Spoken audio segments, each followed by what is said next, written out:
और आवाज में कोई प्रॉब्लम नहीं है ना गाइस? नहीं सर।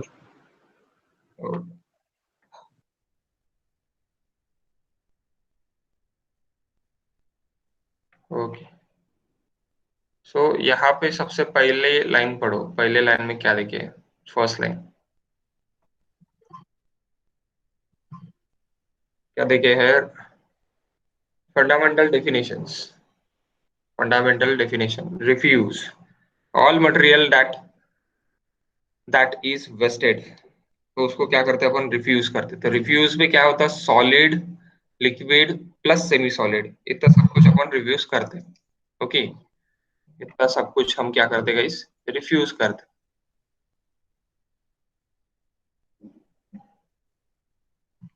क्या है वेस्ट वाटर? जब अपन introduction of waste water engineering जब अपन पढ़ रहे हैं और एस्टिमेट निकाल रहे हैं कि ड्रॉ, यानी अपना ड्राई वेस्ट वाटर क्या रहेगा और वेट वेस्ट वाटर फ्लो क्या रहेगा, ये जब अपन निकालते तो उसमें के कुछ इंपॉर्टेंट फंडामेंटल्स है, तो वो आपको जानना पड़ेगा। तो पहले तो फंडामेंटल डेफिनेशन में पहले सबसे पहले रिफ्यूज है। तो रिफ्यूज में अपन क्या क्या रिफ्यूज करने वाले हैं?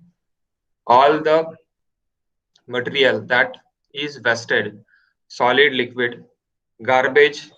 गार्बेज में ड्राई रिफ्यूज रहेगा आपका, ड्राई रिफ्यूज में रहेगा ऑर्गेनिक इन नेचर, जैसे कि एग्जांपल वेजिटेबल, ग्रास, स्वीपिंग्स एक्सेट्रा, तो वो गार्बेज में आएगा।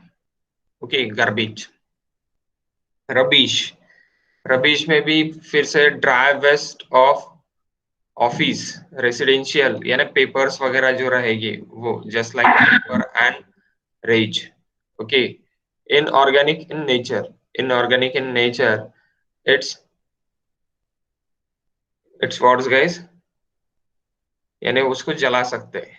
ओके, और तो next it is sewage. Next it is sewage. अब सीवेज क्या है? गार्बेज के बाद, सॉरी, हाँ, गार्बेज फॉर रबीश, रबीश के बाद सीवेज। अब सीवेज क्या है? Sewage liquid waste of domestic और इंडस्ट्रियल और ओरिजिन, यानी सीवेज आपका क्या रहेगा कि डोमेस्टिक और इंडस्ट्रियल वेस्ट को लेके जाने वाला एक ये रहेगा, यानी वहां से लिक्विड वेस्ट डोमेस्टिक और ऑर्गेनिक ओरिजिन, यहाँ पे सीवेज रहेगा। Fall in nature 90 consists 99.9% of water, domestic and industrial sewage are are collectively is called sanitary sewage, sanitary sewage। अब देखो गाइस, सीवेज यानी एक कन्वे करने का पाइप है जहां पे लिक्विड फ्लो होगा। ओके, जहां पे लिक्विड फ्लो होगा, यानी लिक्विड फ्लो होगा, और वो जो लिक्विड है वो लिक्विड आपका डोमेस्टिक से आएगा और आपका इंडस्ट्री से आएगा। और वो लिक्विड में 99% सीवेज में 99.9% वाटर रहेगा, और 0.001% उसमें 0.01% से भी कम उसमें सॉलिड्स रहेगा। उसमें सॉलिड्स रहेगा तो उसको क्या बोलेंगे? सीवेज। सीवेज को लेके कौन जाएगा? सीवर। सीवेज को लेके कौन जाएगा? सीवर। सीवर अ पाइप कैरिंग सीवेज, यानी ये जो सीवेज वेस्ट है मेरा, ये जो सीवेज वेस्ट है, इसको कैरी कौन करेगा? मेरा सीवर कैरी करेगा। अ pipe carrying sewer sewage, it's nothing but a sewer. Okay, तो सीवेज क्या हो गया आपका? सीवेज एक लिक्विड प्लस सॉलिड का कॉम्बिनेशन, एक आपका गंदा पानी हो गया, यानी उसको क्या बोलेंगे अपन? सीवेज बोलेंगे। उसको क्या बोलेंगे? सीवेज बोलेंगे। अब सीवेज में क्या क्या रहेगा? तो सीवेज में रहेगा स्लज, सब कुछ रहेगा उसमें। ठीक, उसमें सब कुछ रहेगा जो ऊपर में भी हमने पढ़ा है। इसमें रिफ्यूज पे क्या क्या करते, तो सॉलिड करते, लिक्विड करते, सेमी सॉलिड करते, तो गार्बेज भी रह सकता है, रबिश भी रह सकता। ओके, स्लज भी रह सकता। स्लज यानी क्या है? Waste water from bathroom, wash basin, kitchen, less fall in nature, less fall in nature. Okay, then storm water. What is storm water? Storm यानी, गाइस, व्हाट इज स्ट्रोम?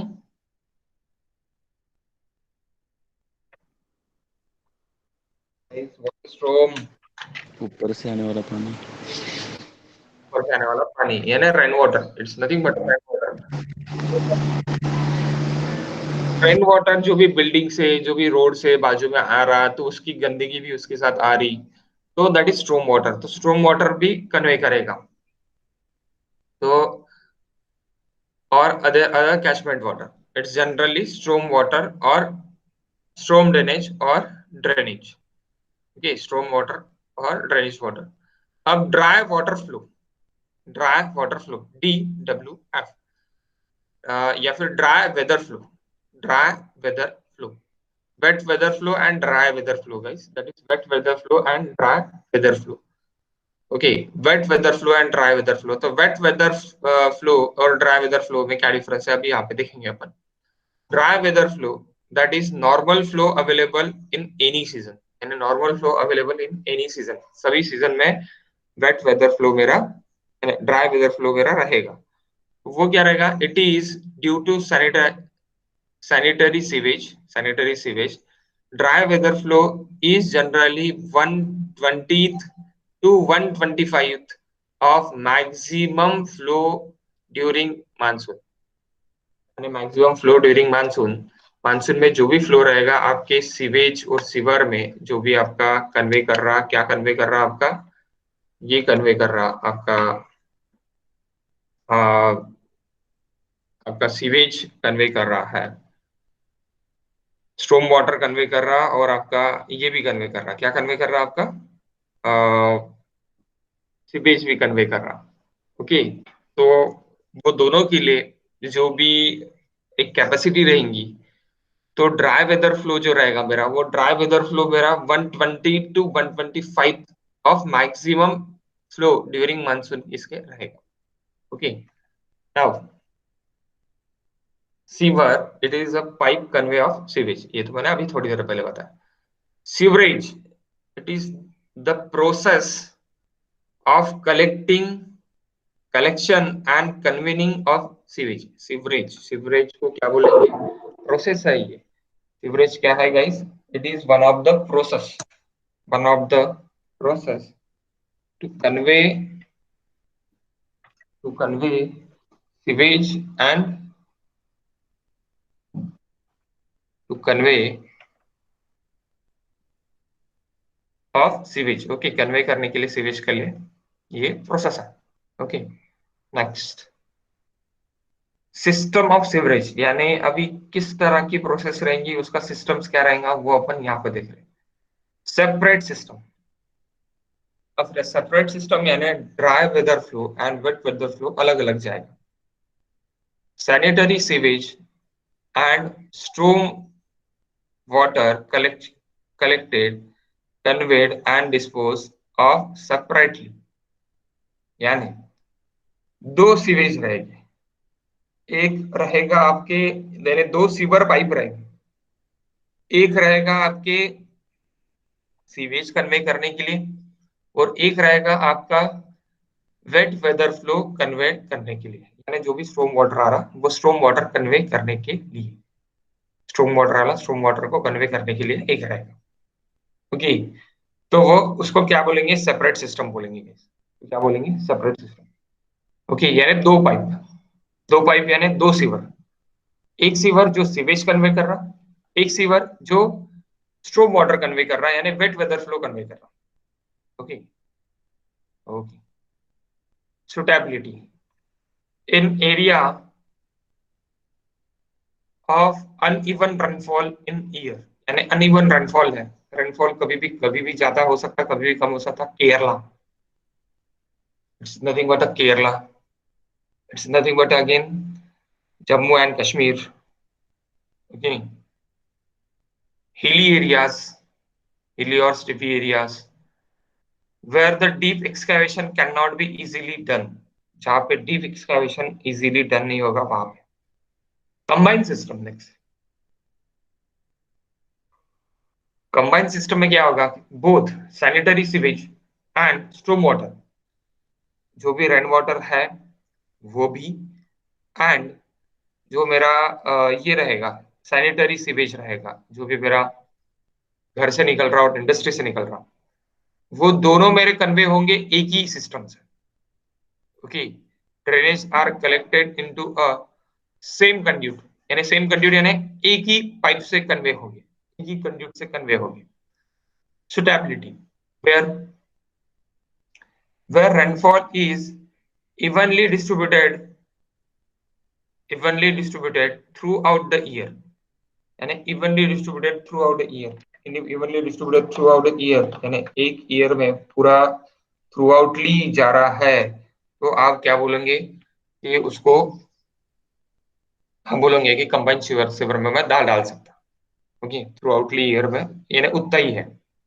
जैसे कि नॉर्थ ईस्ट, नॉर्थ ईस्ट में अगर आप देखोगे तो पूरे यानी हर कभी भी बारिश आ सकती है। जैसे कि पुणे, पुणे आपको वहां पे बारिश कभी भी आना यानी ये रहेगा, यानी क्या बोल सकते हैं अपन, कभी भी बारिश आ सकती है वहां पे। वहां पे कोई सीजन नहीं है कि ये सिर्फ और सिर्फ मानसून में ही बारिश आएंगी करके। पुणे में भी, क्योंकि पुणे में मैक्सिममली यहाँ पे भी बारिश आती, कब समर में भी बारिश आती, और कभी भी बारिश का मौसम हो जाता है और कभी भी बारिश गिरती। ओके, तो इवन वहां पे रेनफॉल रहता, इवन नॉर्थ ईस्ट में भी इवन रेनफॉल रहता ज्यादा। आप सुने होंगे कि बाढ़ जो आती है वो बिहार में आती, वो यूपी में आती, लेकिन आप नॉर्थ ईस्ट के लिए बहुत कम सुने होंगे।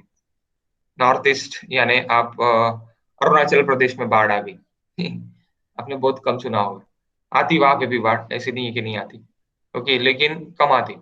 तो वहां पे नॉर्थ ईस्ट में कंटिन्यूअसली बारिश रहती है, जैसे कि दार्जिलिंग, सिक्किम, अरुणाचल प्रदेश, वहां पे इवन रेनफॉल रहता है आपके लिए। और इसीलिए वहां पे जो वेदर है, तो वेदर से वहां पे चाय वगैरह जो है वो क्रॉप्स लिए जाते हैं। ओके, सो टी के वगैरह क्रॉप्स वहां पे लिए जाते हैं, क्योंकि वहां पे बारिश है, जितनी वहां पे वेदर होना वो वेदर है। Okay, in plain areas, next, in plain areas execute easily and less costly. अब आप बोलेंगे सर अरुणाचल प्रदेश में तो प्लेन एरिया नहीं है। यस एग्जैक्टली, जहां जहाँ पे प्लेन एरिया नहीं है वहां पे अपन कंबाइन नहीं कर सकते, जहां जहाँ पे प्लेन एरिया है वहां पे अपन कंबाइन कर सकते हैं। व्हेन एरिया इज कंजेस्टेड और नैरो स्ट्रिट, लाइक अ मुंबई, लाइक मुंबई, मुंबई में भी कभी भी बारिश आ सकती है, वहां पे भी कोई लिखा नहीं है। So that's why Mumbai, Goa, we assumes के वहां पे 12 मंथ्स ही बारिश रहेगी। क्यों 12 मंथ्स ही बारिश रहेगी? Because of sea, coastal area लग के है, तो कोस्टल एरिया के लिए अपन कर सकते हैं कंजेस्टेड, और वहां पे कंजेस्टेड स्ट्रीट वगैरह भी है, वहां पे अपन कर सकते हैं। अब पार्शली, पार्शली अपने यहाँ पे है, लाइक प्लेन टेरेन्स में और सभी जगह पार्शली सेपरेटेड सिस्टम्स अपने यहाँ पे मिलेंगे आपको, like Nagpur, design for carrying sewage discharge plus part of part of storm drainage storm drainage from the roof and counter yard, यानी पूरा का पूरे के लिए अपन डिजाइन नहीं करेंगे। स्ट्रोम वाटर जाएगा उसमें से, लेकिन पूरा नहीं जाएगा। ओके, क्योंकि पूरे जाने के लिए अपने पास नदी है, नाले है, बाकी के उससे चले जाएगा। अपने जो भी सीवरेज अपन सीवर अपन जो बना रहे हैं, वो सीवर में कुछ पार्ट ऑफ मेरा स्ट्रोम वाटर भी जा सकता, पार्शियल सिस्टम उसको बोलेंगे। और पूरा का पूरा सीवेज वो कन्वे करेगा, पूरा का पूरा सीवेज वो कन्वे करेगा भी। समझा क्या यहां तक? किसी को कोई doubt? This system of sewerage में separate, then combine, then partially. Any doubt guys, please ask me. Sewage क्या है, रविश क्या है, गार्बेज क्या है, ये समझा? या मैं सिर्फ बड़बड़ कर रहा, आप यानी कुछ सुनने सुनने क्या? ओके ओके, क्योंकि आपको हो गया है ये। ओके। दीप्ति। समझ लो। Okay.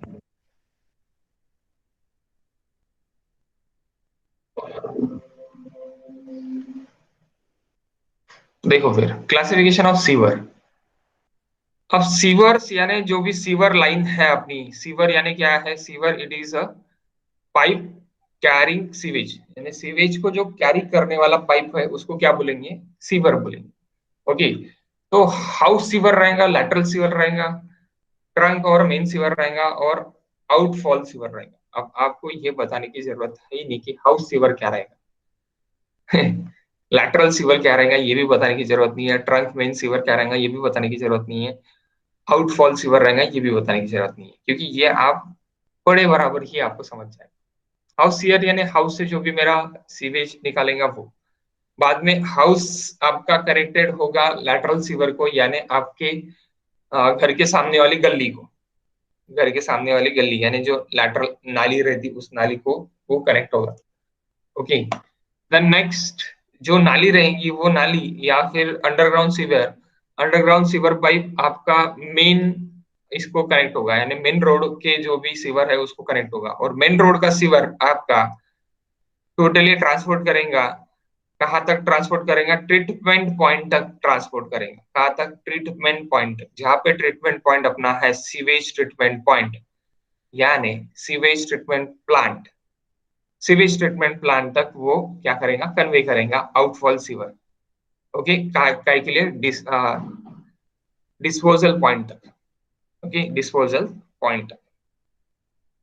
Next, as far as possible, as far as possible, should be designed to flow under gravity, यानी यहाँ सीवरेज में बहुत सारे दिक्कत जाती है पाइपिंग करने के लिए, ब्लॉकेजेस जाते हैं, बहुत सारे दिक्कत जाते हैं, तो हमको इसी तरह उसका यानी ये करना है, मेंटेनेंस करना है जो भी अपने पाइप्स का, कि ग्रेविटी से ही जाए, और मेरा जहाँ पे लो लेवल ऑफ विसिटी है वहां पे ही मेरा सीवेज ट्रीटमेंट प्लांट हो, यानी सब जगह का सीवेज मेरा ड्यू टू ग्रेविटी से ही आ जाए। Okay, under the gravity with in 1.5 to 3/4 full. अब 1.5 to 3/4 फुल यानी क्या? यानी आपका पूरा फुल क्वांटिटी में सीवरेज सीवर में ना आए, सीवर में कितनी क्वांटिटी रहे? हाफ क्वांटिटी और 0.75 क्वांटिटी रहे, 0.75 फुल रहा है, पूरा फुल क्वांटिटी से नहीं आए। अगर पूरा फुल क्वांटिटी से आएगा तो अगेन ब्लॉकेज के चांसेस बहुत बढ़ेंगे, इसीलिए। Okay. Then again, sewage treatment plant, sewage treatment plant should generally be located in low lying area, मैंने वही बोला अभी थोड़ी देर पहले। Okay. Next, next guys,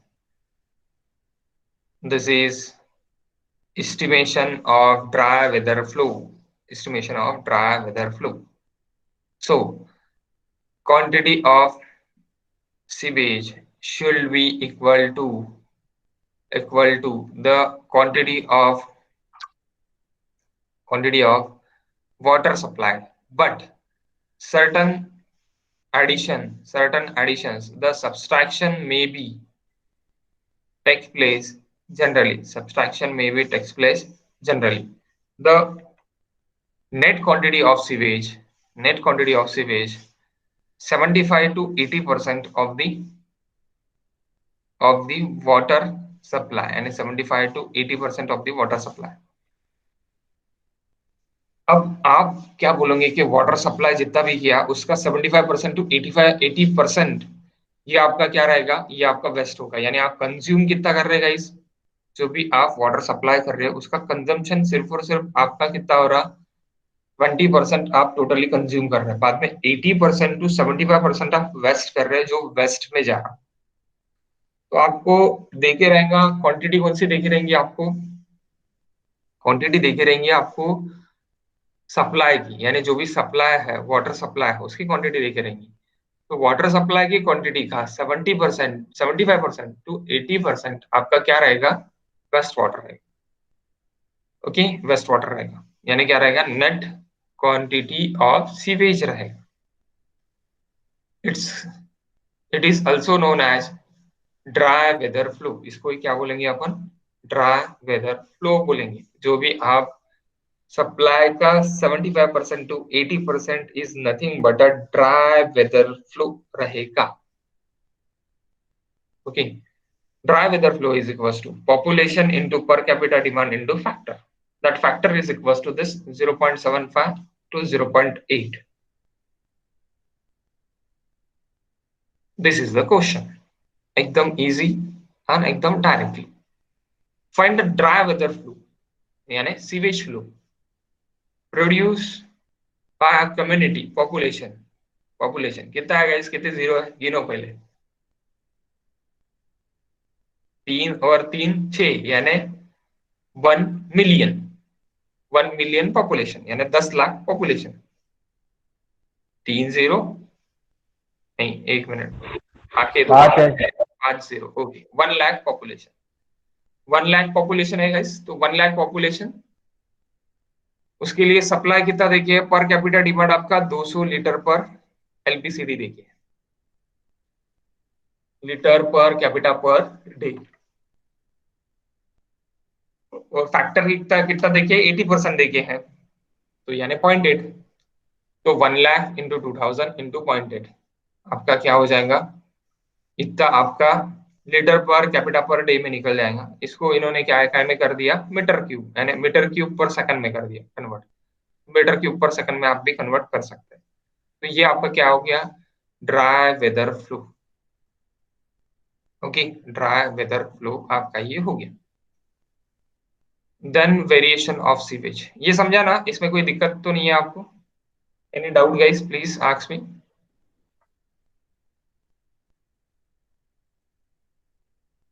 any doubt?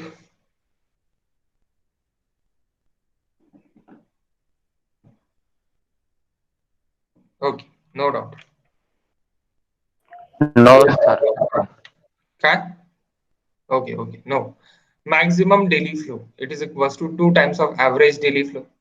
Maximum hourly flow, 1.5 times of 1.5 times of maximum daily flow, and 3 times of average daily flow.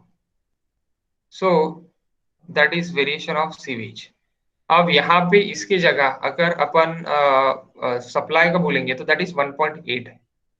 Okay, ये difference है। आप मैक्सिमम डेली फ्लो में आपको यहाँ पे 1.8 times of average daily flow मिलेगा। कहाँ पे? सप्लाई के। और ये कहाँ पे देखते हैं अपन? चैप्टर 1 में ही देखते हैं। Okay, then maximum hourly flow, it is 1.5 times of maximum daily flow.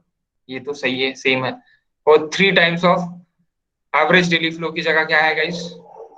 3 times of average daily flow की जगह क्या है? 1.5 इंटू 1.8 करो, कितना आता?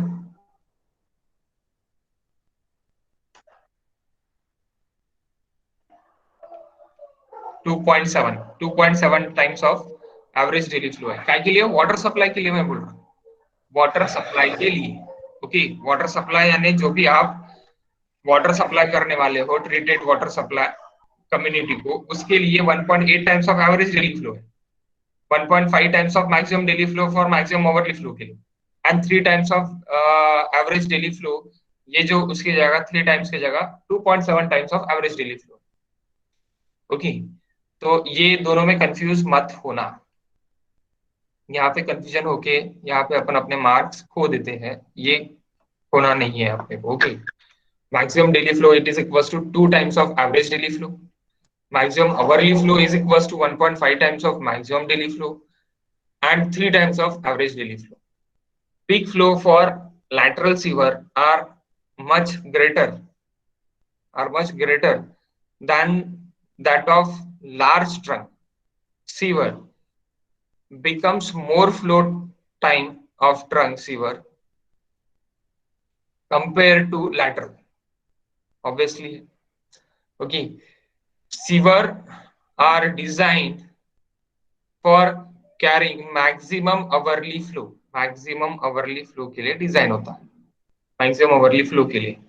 फ्लो रनिंग 3/4 फुल, यानी पूरा फुल के लिए नहीं, 3/4 फुल के लिए ही डिजाइन होगा। कैसे 3/4 फुल के लिए डिजाइन होगा? ओके। अब मिनिमम फ्लो क्या रहेगा? अब ये तो मैक्सिमम फ्लो के बारे में अपन ने बात कर ली। अब मिनिमम फ्लो और डिजाइन काय के लिए होगा? अवरली फ्लो के लिए होगा, लेकिन 3/4 फुल के लिए होगा, पूरा फुल के लिए नहीं होगा। यानी 0.75 यानी 75 परसेंटाइल फुल के लिए ही होगा, 100 परसेंटाइल फुल के लिए नहीं होगा। Okay, done. Minimum flow, at minimum flow velocity reduce, therefore silting occur। Obviously आपके जो भी सॉलिड पार्टिकल्स है वो वहां पे सेटल डाउन होना चालू कर देंगे, सेटल डाउन होना चालू कर देंगे।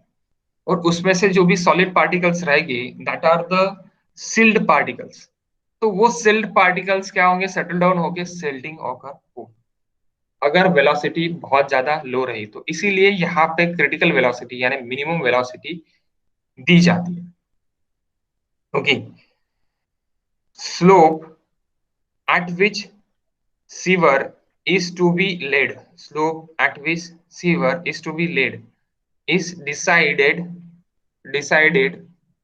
based on permissible, based on permissible minimum velocity of, minimum velocity at minimum flow, minimum daily flow, 2/3 of average daily flow, minimum hourly flow, 1/2 of minimum daily flow, and आप बोल सकते हैं 1/3 of average daily flow. यानी आपका जो भी minimum होने को होना फ्लो, वो कितना रहने को होना? 67% ऑफ एवरेज डेली फ्लो का रहने को, 67% ऑफ एवरेज डेली फ्लो का रहने होगा मिनिमम फ्लो। उसी तरह आपको सिवर का डायमीटर डिजाइन करने का है। अगर डायमीटर ज्यादा रह गया मेरा सिवर का, सिवर पाइप का, तो मेरा सेटलिंग ऑफ सिवर ज्यादा होगा और उसको क्लीनिंग के लिए खर्चा मुझे ज्यादा लगेगा। समझे क्या? अगर आपने ज्यादा डायमीटर भी प्रोवाइड कर दिया, ये फ्लो को कंसिडर नहीं किया, तो सेटलिंग आपका होगा। Okay, sewer must be checked for minimum velocities at their minimum hourly flow, minimum hourly flow के लिए आपको देखना पड़ेगा। समझेगा गाइस? समझे क्या, या फिर नींद आ रही मस्त?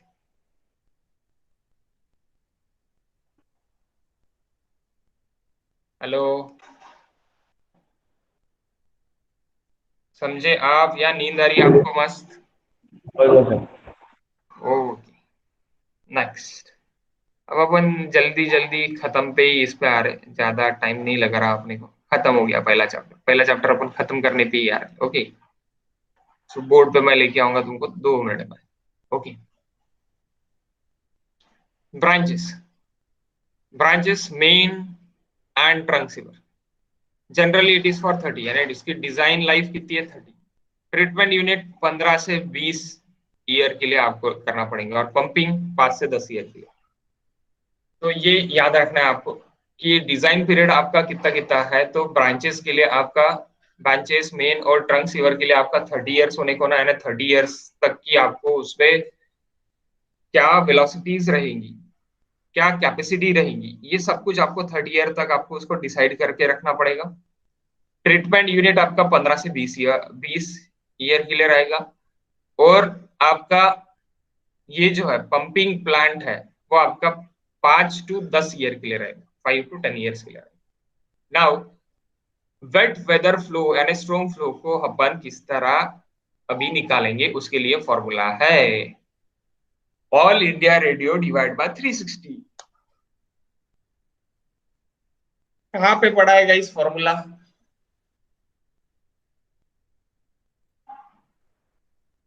जल्दी बताओ कहाँ पे पढ़ा है formula? AIR divide by 360 rational formula. Estimated of leak run of के लिए पढ़ा है हाइड्रोलॉजी में। क्या? हाइड्रोलॉजी में। हाइड्रोलॉजी में आई थिंक मत बोलो आप। आई थिंक बोलना बहुत गलत है। ठीक है, यानी आप फॉर्मूला बुक नहीं पढ़ रहे हो, ये आई थिंक बोलने का मतलब है। ठीक है, हाइड्रोलॉजी में पढ़ा है हमने। ओके, हाइड्रोलॉजी में पढ़ा है। हाइड्रोलॉजी में कौन से चैप्टर में पढ़ा है जल्दी बताओ। रनो। रन ऑफ में पढ़ा है गाइस, रन ऑफ में पढ़ा फ्लडमध्ये है। हाँ, फ्लडमध्ये फ्लड मध्ये वाचलेला आहे। ओके, फ्लड में देखा है अपन ने। ओके, रन ऑफ में नहीं देखा है। रन ऑफ तो बस और बस क्या है कि रन ऑफ क्या हो रहा क्या नहीं हो रहा वही है, उसके बाद तो डायरेक्टली हाइड्रोग्राफी चालू होता है। फ्लड फ्लड कंट्रोल जो है चैप्टर उसमें अपन ने पढ़ा है। ओके, फ्लड वाले इसमें। वेट वाटर फ्लो, तो wet water flow, discharge of wet water flow it is equal to A I R divide by 360। Area आपका हेक्टर्स में रहेगा। Catchment area contributed to runoff in hectares. I it is coefficient of runoff of impermeable coefficient. Impermeable coefficient यानी जो permeable नहीं हो रहा, अंदर percolate नहीं हो रहा, उसका कोएफिशिएंट यानी रन ऑफ जो ऊपर से बहते जा रहा है, runoff coefficient. Okay, then next R, R it is critical rainfall, R it is critical rainfall intensity in mm per hour corresponding to time of concentration. Time of concentration guys, ये पढ़ो तब तक।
पढ़ लिया guys, बताओ।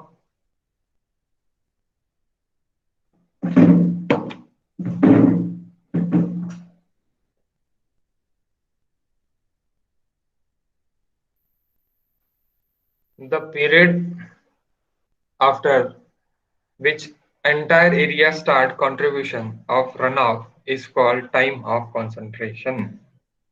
इसके अपन ने numericals लिए हैं हाइड्रोलॉजी में। ओके, और it is maximum time taken by a drop of water to travel from fastest point or remotest point to the outlet of the catchment।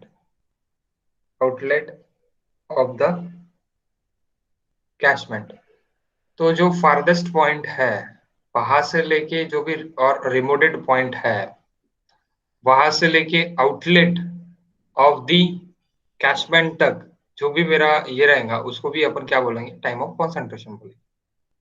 Okay, time of concentration.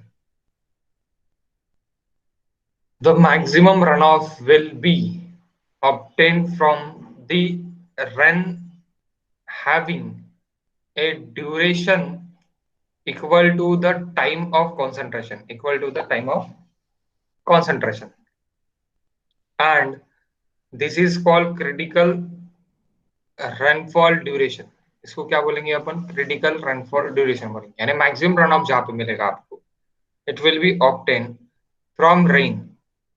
अब rain से ही मिलेगा rainfall. Okay, having duration equal to the time of concentration, having duration जो भी duration है उसका equal to the time of concentration, and this is called critical rainfall duration. यानी वहां पे क्या होगा, मैक्सिमम रन ऑफ जहां पे मिलेगा उसको ही क्या बोलेंगे, और वही equal to the time of concentration रहेगा आपका, तो उसको क्या बोलेंगे अपन, क्रिटिकल रेनफॉल ड्यूरेशन बोलेंगे, क्रिटिकल रेनफॉल ड्यूरेशन। तो coefficient of run off is equal to K, run off divide by precipitation, run off divide by precipitation, that is के।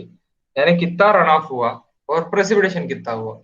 प्रेसिपिटेशन क्यों run off divide by precipitation अपन कर रहे हैं, क्योंकि precipitation होगा तो उसमें से कुछ ना कुछ पार्ट आपका क्या होगा गाइस, इनफिल्ट्रेट होगा, कुछ पार्ट इनफिल्ट्रेट होगा, कुछ पार्ट आपका इवेपोरेट होगा। ओके, कुछ पार्ट आपका सैचुरेशन में रहेगा, और सैचुरेशन के ऊपर का पार्ट आपका क्या रहेगा, आपका रन ऑफ होगा। Okay, for paved area 0.9 to 1, यानी जहां पे भी आपके रोड्स बन के है वो एरिया में क्या रहेगा, 0.9 to 1 रहेगा, और जहां पे भी फॉर लॉन्स है, गार्डन्स है, वहां पे 0.15 रहेगा, 0.15 रहेगा। Okay, now here is guys, ये भी हमने देखा है, तो फिर से अपन देख लेते हैं once. TC it is equals to time of concentration, TC is equals to time of concentration, T is equals to time of entry और inlet time, TF is equals to time of flow. The time required of flow in sewer from inlet to point of concentration. Empirical formula R is equals to 25.4 A divided by TC plus B. TC plus B. So what is A, guys? A is equals to 30. B is equals to 10. For TC in between of 5 to 20. A is equals to 40, B is equals to 20. For TC is greater than 20. TC is greater than 20. जब भी 20 के ऊपर रहेगा TC मेरा, तब मेरा ये क्या रहेगा आपका, A B 40 and A is 40 and B is 20 and A B मेरा क्या रहेगा 30 और 10 रहेगा जब मेरा पास TC time of concentration 5 minute से 20 मिनट के बीच में रहेगा तब। That is empirical formula, totally empirical formula for R, for runoff, not for runoff। आप क्या बोल सकते हैं, R it is for precipitation, वो concentration के लिए। ओके, 25.4 आप इसको याद कैसे रख सकते हैं, 25.4 इंचेस का सीधा सीधा याद रखो। इंचेस का क्या होता, 1 inch is equal to 25.6 mm, तो 25.6 को थोड़ा दो पॉइंट से रिड्यूस कर दो, 0.2 से, तो यानी 25.4 A divide by TC plus V, 25.4 divide A into 25.4 into A divided by TC plus V। Okay, इस तरह आपको याद रखना पड़ेगा। अब इसी का ही directly put the formula get the value है, या आप पढ़ लो प्लीज, बाकी के भी फॉर्मूलेज आप पढ़ लो और ये भी आप सॉल्व करने की कोशिश करो। अगर आपसे सॉल्व नहीं हुआ तो मैं आपको कल सॉल्व इसको करके दे दूंगा, पांचों के पांचों क्वेश्चन, और कल अपन यहां से बोर्ड पे design of sewer upon start कर देंगे। समझा क्या आपको पहला चैप्टर? पहले चैप्टर में ये पार्ट जो है AIR, इट इज इंपॉर्टेंट, ये आता एग्जाम में आता, नहीं आता ऐसे नहीं है।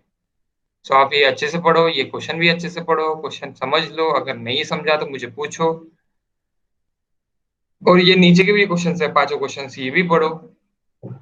और previous previous GATE question for first question ये भी पूरे सॉल्व करो, और उसमें भी कोई डाउट होगा तो वो मुझे पूछो, मैं कल आपको बता दूंगा। हम 5 मिनट में मिलते, काय के लिए, आपके ईएम के लिए। 5 मिनट का ब्रेक है, 5 मिनट के बाद डायरेक्टली अपन मिलते ईएम के लिए गाइस। ओके।